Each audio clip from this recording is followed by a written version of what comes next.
बिस्मिल्लाहिर्रहमानिर्रहीम। अस्सलाम वालेकुम माय व्यूअर्स, कैसे हैं आप लोग। आज हम बनाने जा रहे हैं कटवा गोश्त, जिसके लिए मैंने लिया है 1 अदद प्याज, 3 से 4 टमाटर, अदरक, लहसुन और सब्ज़ मिर्च का पेस्ट। इसको मैंने कूट लिया है। ये मैंने लिया है आधा किलो गोश्त।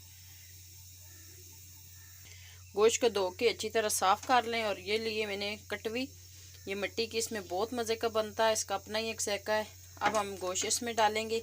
ये मैंने पानी लिया है 1 लीटर, हल्की आंच पे रखेंगे। ये सारा इसमें डाल देंगे।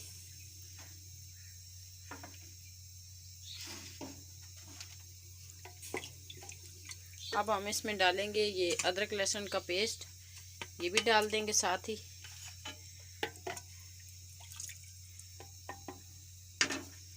टमाटर डाल देंगे। अब हम इसमें डालेंगे प्याज।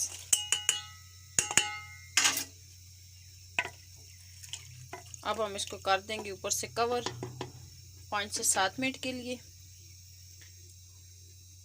उसके बाद हम इसमें मसाले सारे ऐड करेंगे। ये हमारी तरफ से कटवा गोश्त बहुत मशहूर है, बहुत अच्छा बनता है, ट्राई ज़रूर कीजिएगा।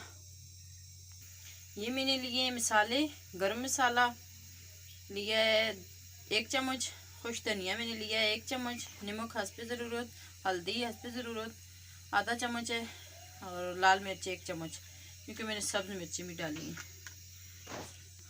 अब हम इसमें शामिल कर देंगे इन मसालों को, अच्छी तरह मिक्स करेंगे।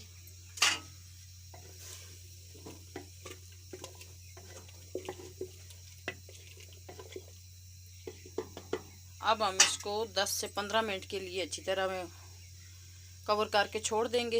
ये बॉयल आएगा, गोश्त भी हमारा गल जाएगा, पानी खुश्क हो जाएगा, फिर हम घी डाल के इसको बुनाई कर लेंगे। देखिए इसका पानी अब खुश्क हो गया। अब हम इसमें घी डालते हैं। घी अपने हिसाब से डालें, कम या ज़्यादा, लेकिन कटवा गोश्त में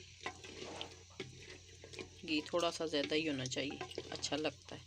अब हम इसको फिर कवर कर देंगे, जैसे घी भी साथ में पक जाएगा। अब पानी इसका खुश्क हो गया है, घी ऊपर आ गया, इसकी बुनाई हो रही है। 5 से 6 मिनट हम इसकी अच्छी तरह बुनाई करेंगे, सारा घी लहदा हो जाए।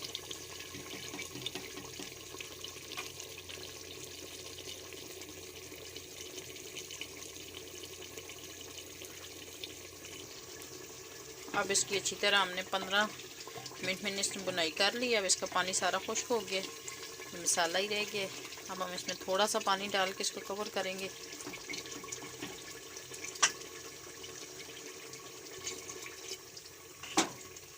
पानी इसमें ठंडा नहीं डालना, गर्म डालना है।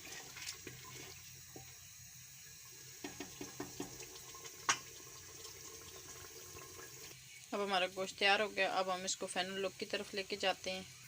देखिए माशाल्लाह कितने मज़े का बना है, ट्राई ज़रूर कीजिएगा। ये हमारे यहाँ का मशहूर कटवा गोश्त है।